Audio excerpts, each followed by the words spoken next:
Okay, inspired. Wow, that's gonna be my theme for these sessions we're going to conduct over the next while. Let's date mark these sessions. This is a Thursday trash pickup day. No, trash drop off day. Drop off to the bins. Tomorrow's the pickup. Gotta get those out there. Trash barrels. Recycle and trash. For early morning pickup tomorrow morning. Okay, so that's on the agenda. Thursday, July the 16th, 2026.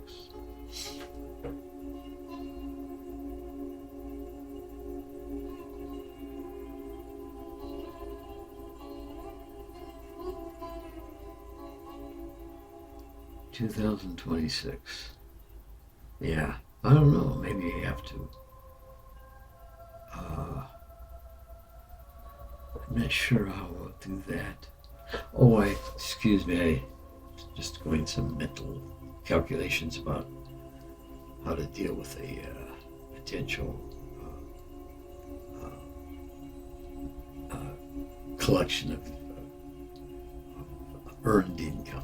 Yes, and it's just relating just to your way of providing an income for yourself in your retirement years. So, like rental income. Yeah, it's like so you have a few units invested in. It's real small, old-time stuff. Yeah. I mean, it's like when something happens that gives you an opportunity to use what you have, and buy what you can. So this is a story of good faith.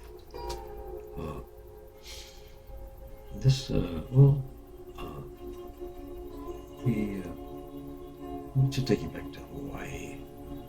Just went through a horrible financial reconstruction in my life. Just overextended credit to finance a startup business. It just became too much. Just through directions from the universe, guidance, was able to prevent this huge financial failure, but to leverage it into that's crazy how I had collections and everything. Sold a property that had been actually in a land contract that had been defaulted, like years before. So it effectively I was getting it back. I had to file the formal, release of, releasing him of obligation and debt. But it's like say walk away thing. So nobody's hurt. You get your property back. That should be good enough for you. So yeah, we got a little bit from it, not too much. I mean, payments did last long. But so I had that property. It's a commercial property. This is So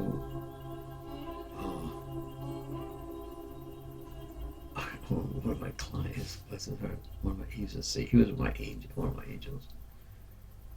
And he said, "Hey," "is that property for sale?" I think I saw it was selling. I said, "Yeah." He said, "I'll buy it from you. Oh my God. Yeah. He was an angel. I mean, we were close enough. He knew. I don't know.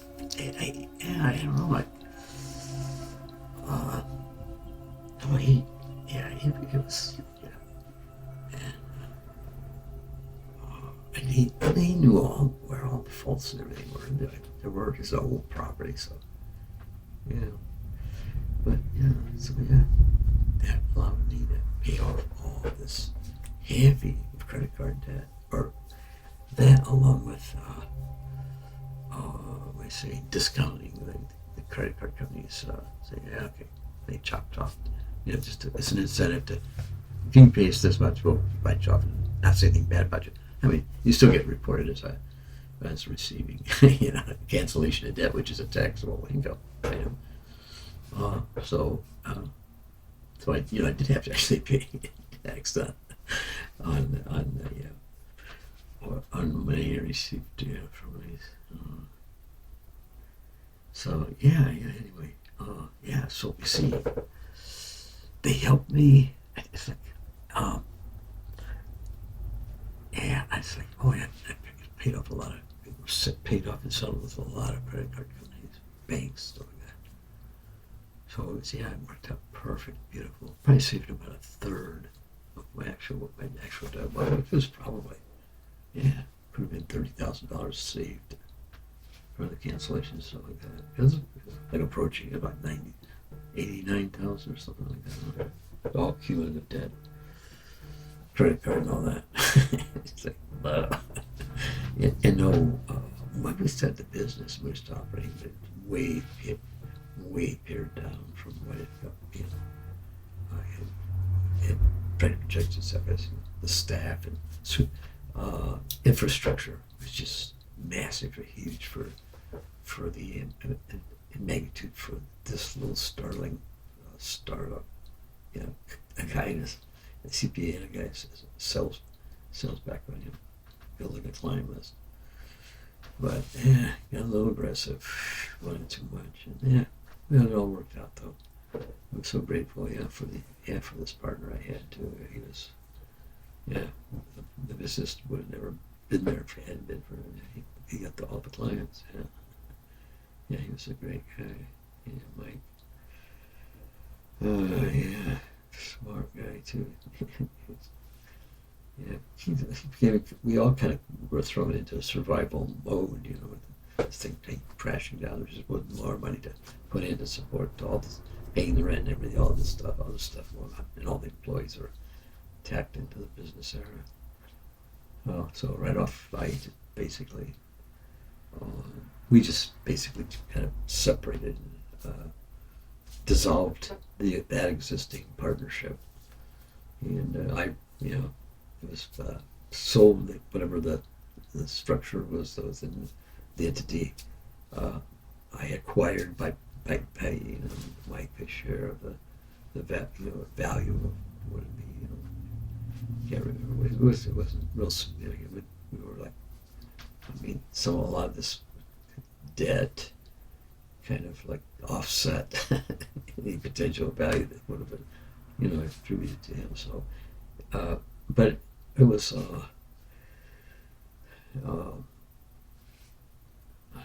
because it was basically credits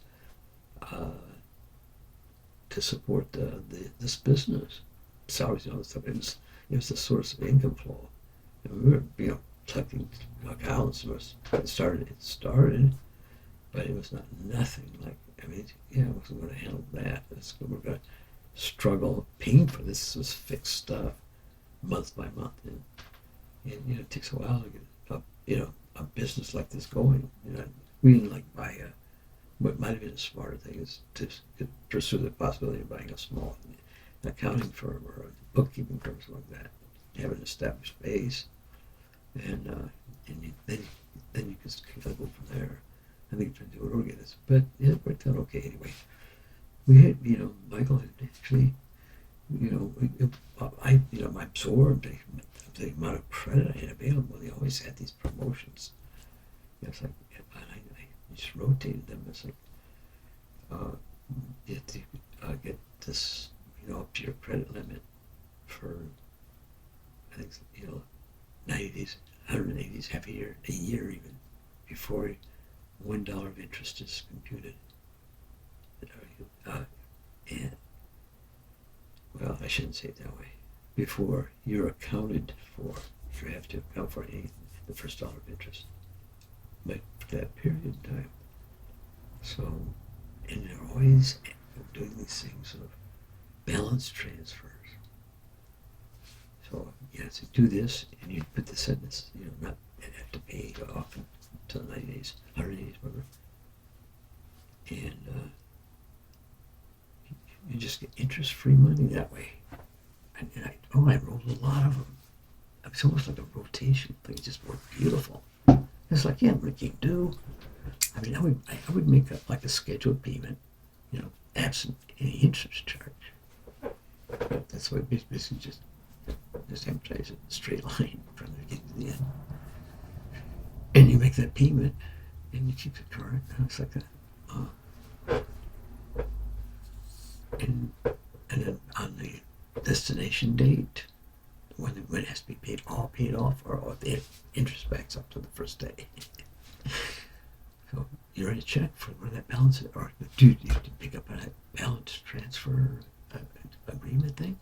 You write in that account number for that to be paid towards. It's paid off. No interest. No. Company's holding that debt for you. Yeah. Oh, yeah. You have to be careful. Yeah. Like, wow. It's like, yeah. So you can build up. You can build up this credit. Like a tax-free loan. Your credit cards allow up to so much. I always had really pretty good credit rating. It was like always good. So high. So always had higher income limits. So it was easy. I mean, this is probably small potatoes to big corporate types in the upper echelon. So yeah, this is their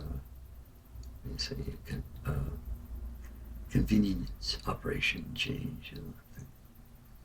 It's not much of an expenditure at all. What about you, like Peter and Gardner? So,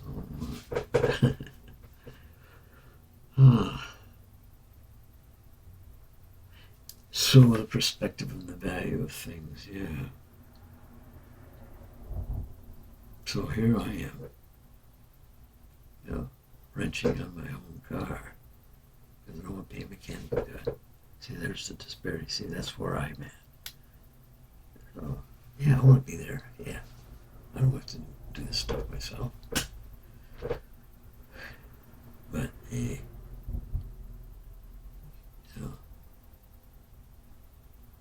if it helps, yeah, that's what I'm doing. Yeah.